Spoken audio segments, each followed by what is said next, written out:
I was looking at the spec sheet for the 2026 Mustang GT Premium Fastback earlier. Hmm. And honestly, it feels like I'm reading a history book and a sci-fi novel at the same time. That's a great way to put it. You have this massive, naturally aspirated 5.0-liter V8 engine, but then you look inside and it's essentially a fighter jet cockpit. It is a strange juxtaposition. I mean, at a starting price, just over, what, $51,000? Right. Ford is trying to do something incredibly difficult here. They're selling a vehicle that relies so heavily on nostalgia.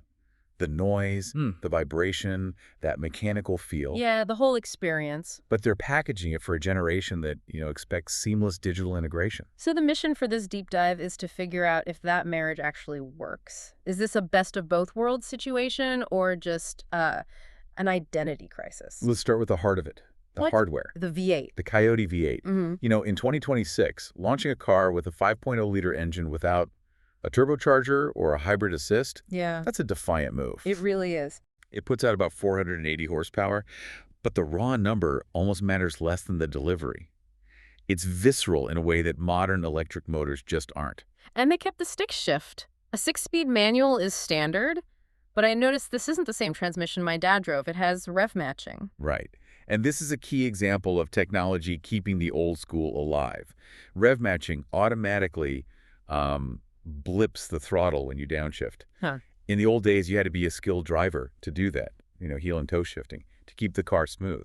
So it basically makes you sound like a pro driver, even if you're a bit clumsy with the clutch. Precisely. Yeah. It democratizes the performance. You get the engagement of moving the lever, but the smoothness of a computer. And there's still a 10-speed automatic option, right? Oh, yeah, of course. But keeping the manual as the standard option, that makes a very specific statement about who this car is for. Speaking of statements, remote rev. Ah, yes. I can stand outside the car, hit a button on the fob, and the car just revs itself. It is pure theatrics. It has to be. Functionally, it does nothing for performance, but emotionally, it bridges that gap. It lets you enjoy the sound of that active valve performance exhaust without being sealed inside the cabin. It turns the car into a toy. That toy vibe definitely continues when you get in. This is where the old school dies, right? The Yeah. interior's all screens. It is. They've completely ditched the classic double-brow dashboard. It's this massive, curved digital layout. A 12.4-inch cluster and a 13.2-inch center screen all merged together. Wow. But the real engineering detail to watch here is the magnesium frame. Why does the frame material of a screen matter? Is that just marketing fluff? Not at all. Not at all. Screens are heavy, and in a car with stiff suspension, dashboards vibrate. Sure, makes sense. If you bolted plastic there, it would shake or it would just look cheap. Magnesium is ultralight but incredibly rigid. It allows them to float this huge display off the dash without it wobbling over bumps. So it's how they make a high-tech interior survive in a high-vibration muscle car. Yeah. It certainly looks the part.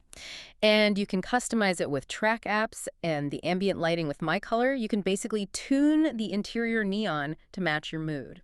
Which feels less like a car and more like a gaming PC. Yeah, which transitions us perfectly to the actual gaming features built into the mechanics, specifically the drift brake. This is maybe the weirdest feature of the whole car. To me, this is the wildest thing. It's listed as the electronic hand-operated parking brake. It looks like a physical handbrake lever, but it's not connected to anything. Not mechanically, no, it's fly-by-wire. Yeah. When you pull that handle, it just sends electronic signal to the rear brakes to lock up instantly. It's designed specifically to help you initiate a drift on a track. So it's a digital switch masquerading as an analog lever. Exactly. It gives you the tactile feel of ripping a handbrake, but the computer handles the hydraulics to make sure you actually break traction. It's the perfect metaphor for the whole car. It really is. Digital tech recreating an analog experience. And then you have line lock, which lets you lock the front brakes to do a burnout.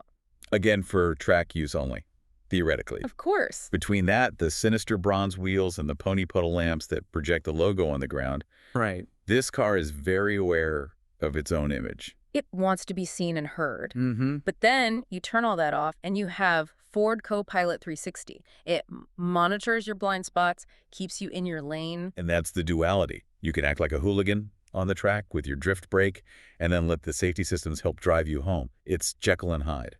So here is the takeaway for you listening. The 2026 Mustang GT is keeping the manual transmission alive, but it's really changed the context. Only. It's no longer about being faster. We all know computers shift faster than we do. It's about the fidget spinner Yeah. factor. It's an experience. Right. And it leaves us with a final thought. Is the manual transmission in 2026 actually a performance tool anymore? Or is it something else? Or has it just become a luxury experience, like listening to vinyl records, where the difficulty and the flaws are actually the selling point? That is the question, isn't it? Thanks for diving in with us. We'll catch you on the next one.